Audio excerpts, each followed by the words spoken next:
1 million Z10 smartphones. In one word, what do you think of that number? It's a very modest amount. Right, they need to sell more of these to become a viable going forward concern. Right, they need to be selling 2 to 3 to 4 million phones because the 7 platform is rolling over. What about the 3 million subscribers who are leaving? I mean, can they stop the bleeding?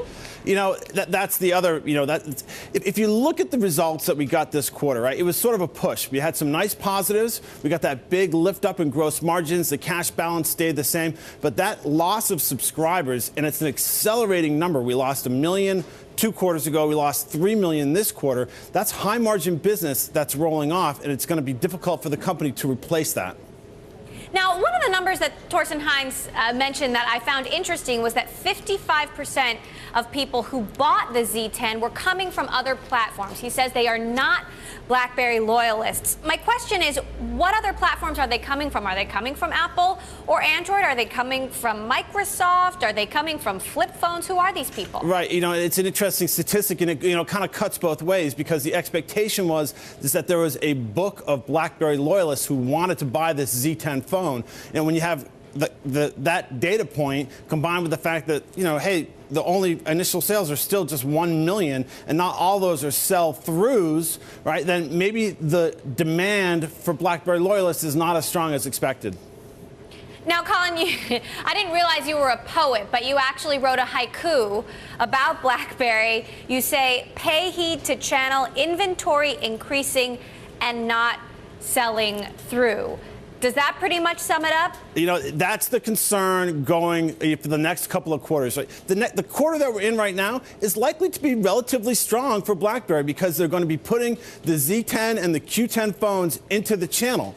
Now, the question is will consumers be buying it from the channel? Right? It's sell-in versus sell-through. And they said about 2/3 of the phones put into the channel already have sold through. That's decent. But let's see if they can continue that pace.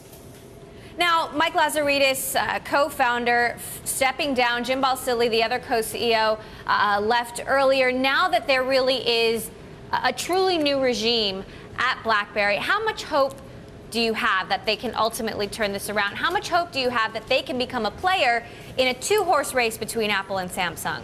Well, I think the battle is really for third place. When you've got the Android ecosystem, you have Apple's iOS ecosystem, and then it's either going to be Microsoft with their Windows Mobile Phone 8, or it'll be BlackBerry with their 10 OS. Developers have limited resources. They're only going to build for so many platforms. Now, the current management team, they've done a great job. They're taking all the right steps. They're, pulling costs out.